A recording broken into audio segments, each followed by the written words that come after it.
Okay, welcome to part 4 of the sequencer building series. So last time we made a beats per minute based cursor. Lovely. And this time now we're going to add a way to add beats with our mouse. We'll just do that. So we'll call it mouse beats. All right. So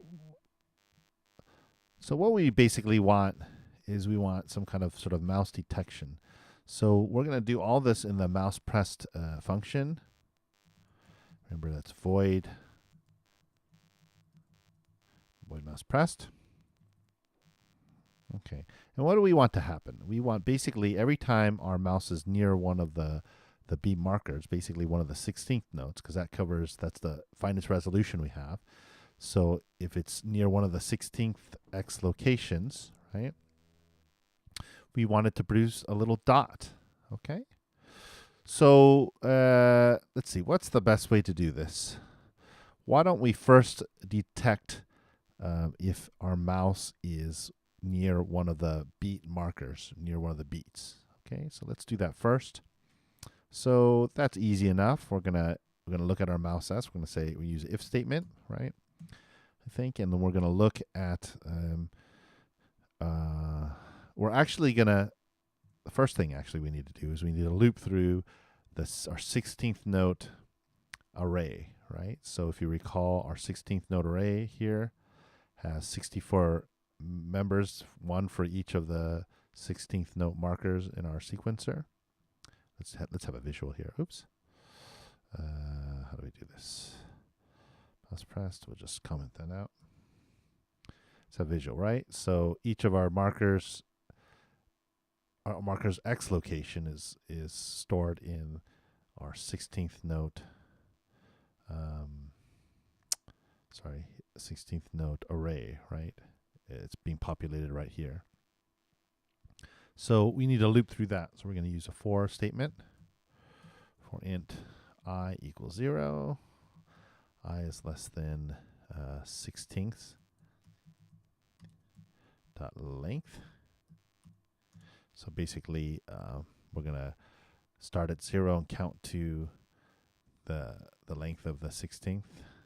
So remember, arrays count from 0, and then 16th length we have less than, right? So we're going to count to 0 to 63, which in fact is 64 units.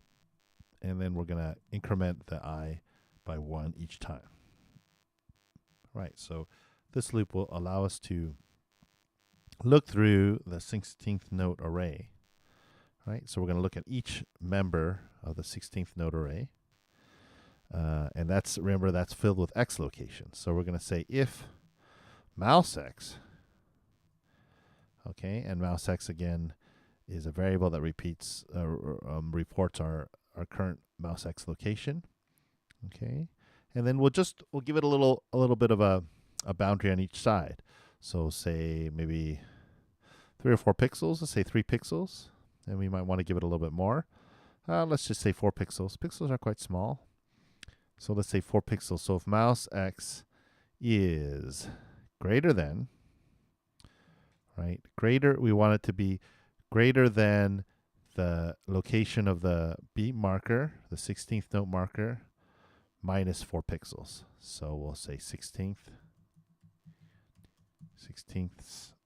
I. So whatever is in the I index of that 16th note array, which is the X location of that 16th note, that particular 16th note beat, plus 4. Oh, I'm sorry, minus 4, right?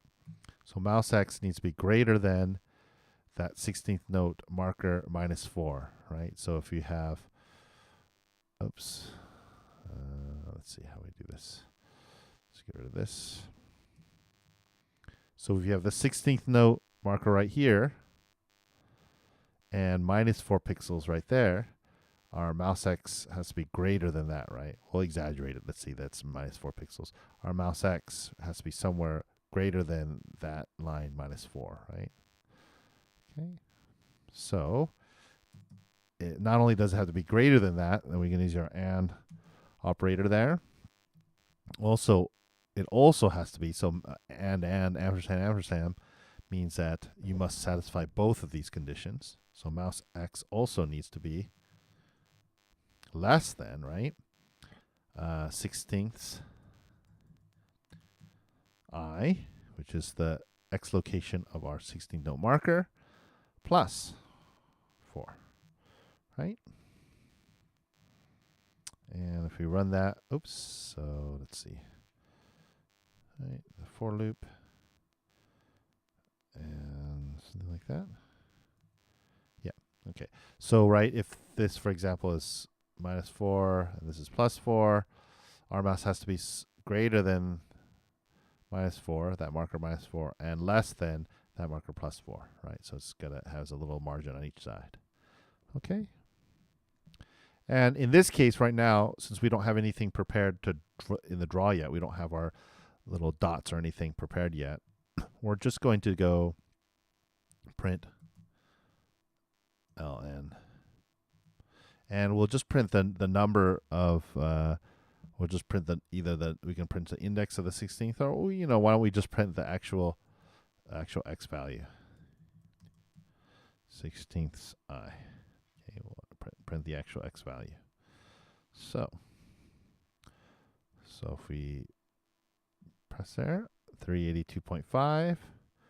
If we press there, it's 8875. Okay, so that works nicely. Okay, we're clicking there. Very nice. Okay. Right, and then just recall that this is all within the mouse pressed function. So all of this code in here between this scope, these curly brackets, runs one time every time I press the mouse, right? Okay. Right, great. So we have an area here that will do something if we're near one of the markers. All right. And in this case, it's reporting this. So now we need to have a way to draw actual little markers, little ellipses, just like that. Oh, one other thing though we might want to keep in mind is that you can click anywhere. So do we want it kind of near the markers? Do we want it in here? Maybe we should do that, so we don't in case we're clicking about over here, we don't actually do that. So let's find out what the length of that is, and then we'll make another if statement that'll limit the sort of y area as well a little bit, so that we just not clicking everywhere and these beats are happening. Okay, so let's have a quick look. Let's see at our beat markers, our 16th note markers. They go, if you recall way back when, from the middle -15 to the middle +15. So we'll just use those m -15 and +15, and we'll do exactly the same thing here. And we can actually put everything all in the same if statement there. So I'm running out of room here, so I'll just do ampersand, and. So now it has to satisfy all these conditions. So if mouse is that, and mouse is that, and mouse y now, y, right, is greater than, and we set m -15, right? So, and let's put these in parentheses because we're going to make sure it does that first before it makes the comparison, right? And mouse y is less than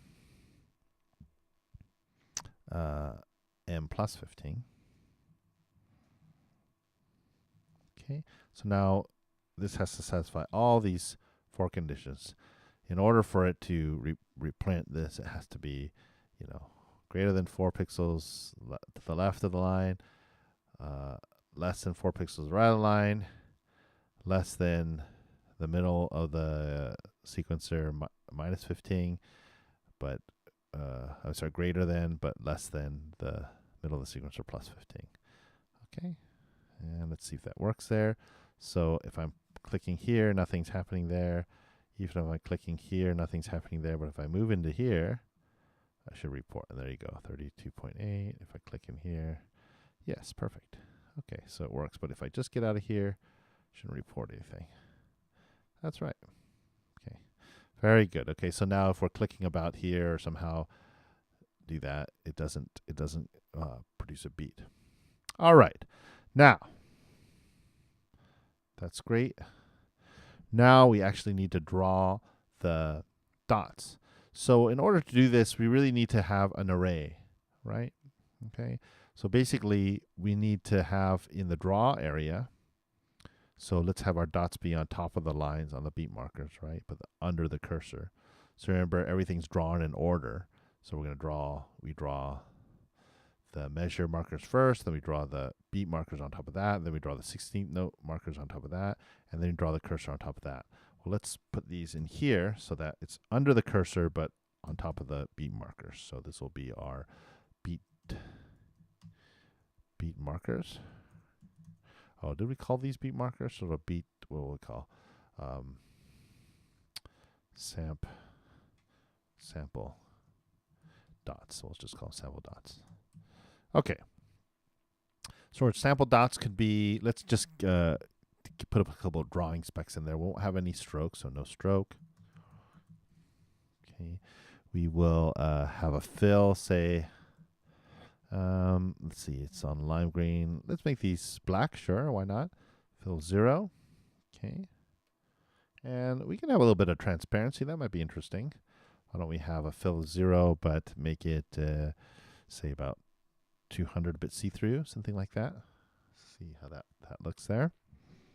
And then we'll have, what was I going to say, some sort of ellipse. And, oh, right. I think since we're going to make a circle and ellipse, let's make sure we do the ellipse mode thing, just in case we've changed it somewhere else in our sketch. So it's going to be center. So we're going to set, oh, that needs to be all caps. So that's going to center it, whatever the location XY is going to be the center of the circle. Okay.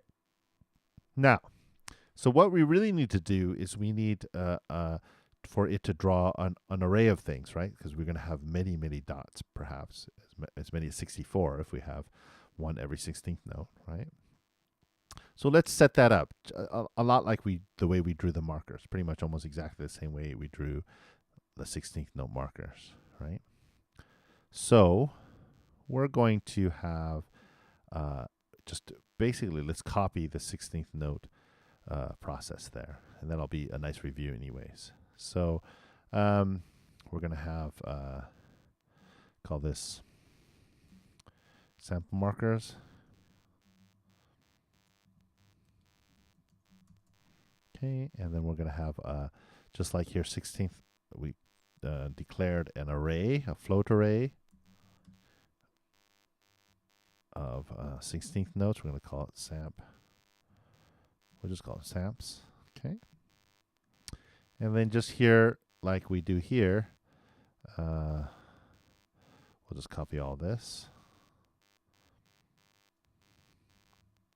Well, we're going to retype it anyway. So fill.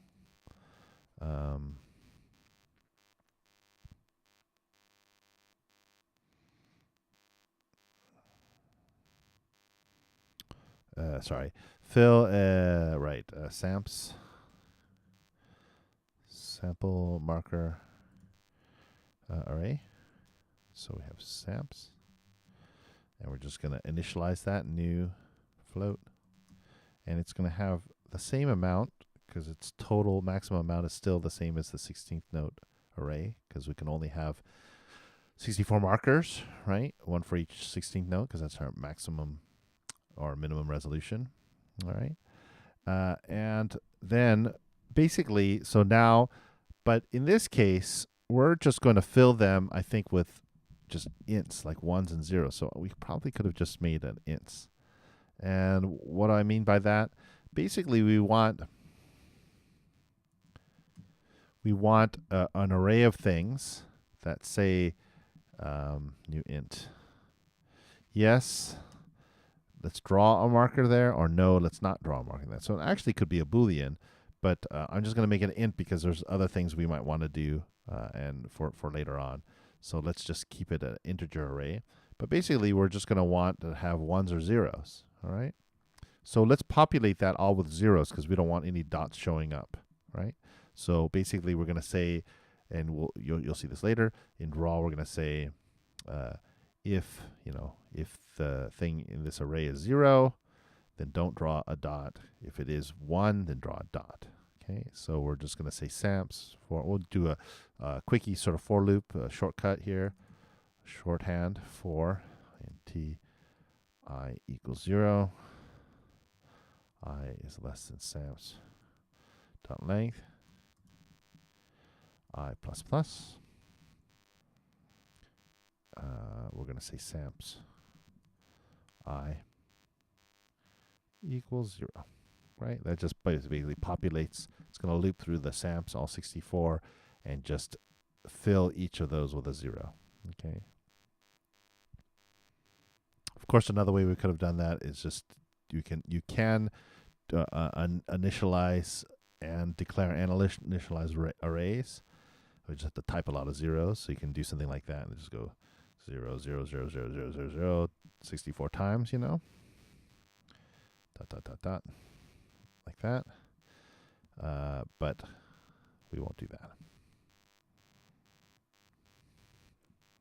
Declare it here and initialize it here and fill it with zeros there. Okay. All right. Now we have our samps. They're a samp array. We're filled with zeros. All right. And then in our drawing area, like I said, we're going to avail ourselves of both arrays, both the samps array to tell us yes or no, should we draw a dot there, and we'll avail ourselves of the 16th note array. We won't repeat that work. We'll avail ourselves of the 16th note array to find the location. So that's easy enough. So let's make a for loop. Int I equals 0. I is less than. We'll do samps. It doesn't matter. They're both the same length. Samps.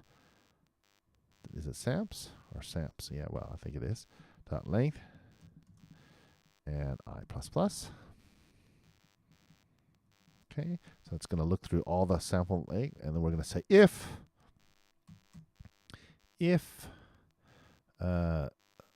samps I, so if that particular sample thing equals 1, all right, then, and you can also do shorthand here, if statements and for loops. You can, if they're all on the same line, you can just forget about the curlies. Since we're going to do a quick one, we're going to do, well, no, let's just go ahead and put it in, make it a little bit clearer that way. We're going to actually draw, if the samps is equal to 1, then we're going to draw an ellipse there, E-I-P-S-E, ellipse, and the location we're going to get from the 16th note array. So 16th I, right? Because they're parallel arrays, right? Samps has 64, 16th has 64. So if samps number 2 has a 1, then we're going to just grab the location of the ellipse from 16th note I, right? Because that'll be the number 2 one. Okay, so that's the X location. Okay, and the Y location will be M. So it's a good thing we did way back when we did get the M, because it's going to be right in the center of the thing, of the grid. And then we can just determine a length. You can make it a variable if you want to change it, but I'll just sort of hard code it there. I think maybe, 40 maybe? We'll just try 40 for now and see what happens, how that looks. Okay. Well, I can run this, but, it's not going to do anything. Oh, here. If samps, sorry. Right, and remember the equals is equal to, in the if statements, you have to do t equals signs. This equals here means is assigned to. So BPM, 80 is assigned to this BPM, right? All right, let's see if that'll run. Right, well, nothing fancy yet. Okay. So what we'll do is, now is where it comes in. So basically what we're going to do is then populate that array. Okay, so if we press the mouse here, so basically it's saying we're just going to look through the 16th length, right? And it's going to go through all these if statements. It's going to make sure the mouse is in position. But if it is in the right position, it's printing the 16th I, right? So instead of this, in fact, well, we'll leave that for now. But we can actually fill the 16th note, the beats array. So we can say beats I equals 1. So that when we click there, we change the beats from 0 to 1, and then our draw should pick that right up, and then should draw ellipse there. Samps, sorry. Right, so we do that. Oh, lovely. Okay, well, it's way too big. So what was I thinking? 40. Okay, what is it? 10 then?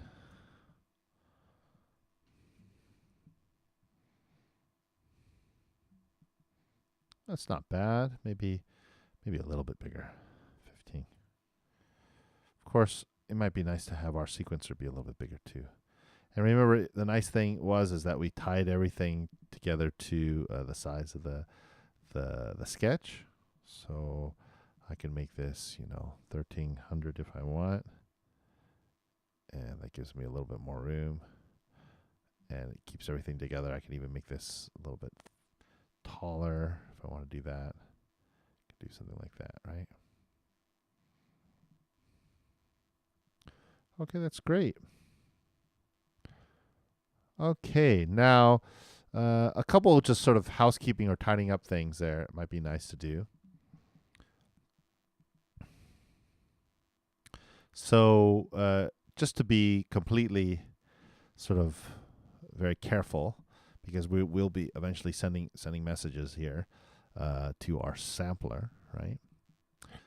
We want to make sure that it is 0 before we change it to 1, right? So, well, let me think about this. If it's, I don't think that's going to make that much difference. I mean, normally you'd put an if statement there to make sure it's actually 0 before you change it to 1. But if it's 1, you just change it back to 1. So that doesn't matter. That's fine. And if it's 0, you just change it to 0. Okay. So, but at least let's make ourselves a little note, and we'll say this adds sample dots or dots to grid. Okay. Great.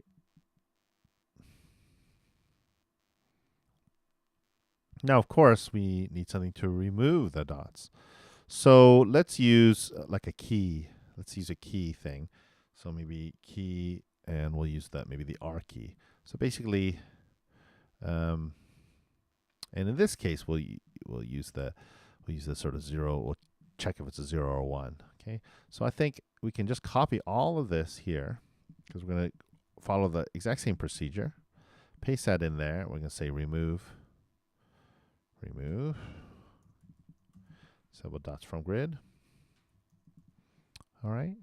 And we're just going to put an extra if statement. So let's just double check and see where that scope leads to. This curly bracket ends there. And just because it gets really confusing at times, I'm just going to go ahead and add the ending one first, because I'm going to put another if statement on top of that one, on top of the for loop. So I'll do that. Then I know if I add one in here, it's going to, my bracket's covered. I have the ending bracket there. So I'm going to say if key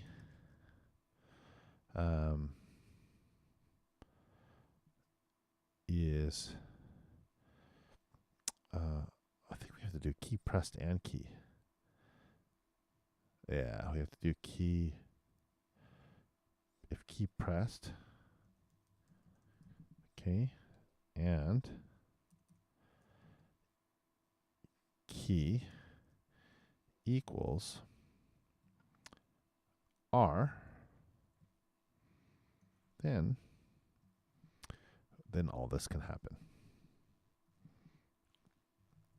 All right.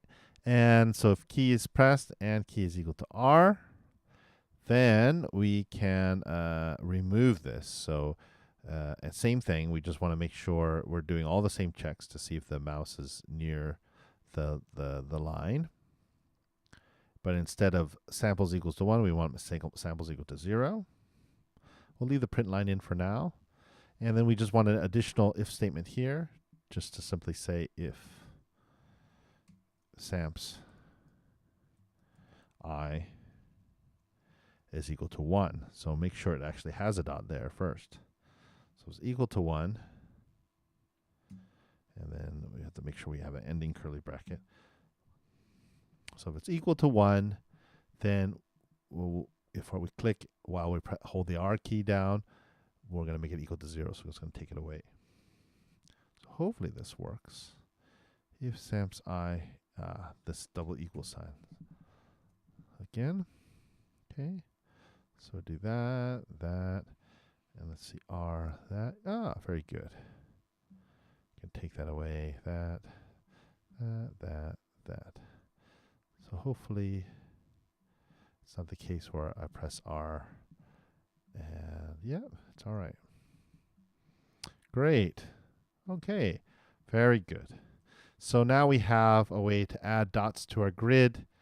We're using our mouse, and that will represent the sample triggers for our sequencer sampler, however you want to call it, sample sequencer.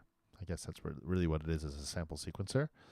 And we have a way to remove those dots as well, so we can add those and take those. There's a bunch of bells and whistles you can add. So that's really good for the graphic part. Now, the next time, and I'll probably end this tutorial here now, but the next time we will look at making those dots do something when the cursor hits the dots. So basically, we want to send a message to our super collider to make some sound. Okay, and we'll do that next time.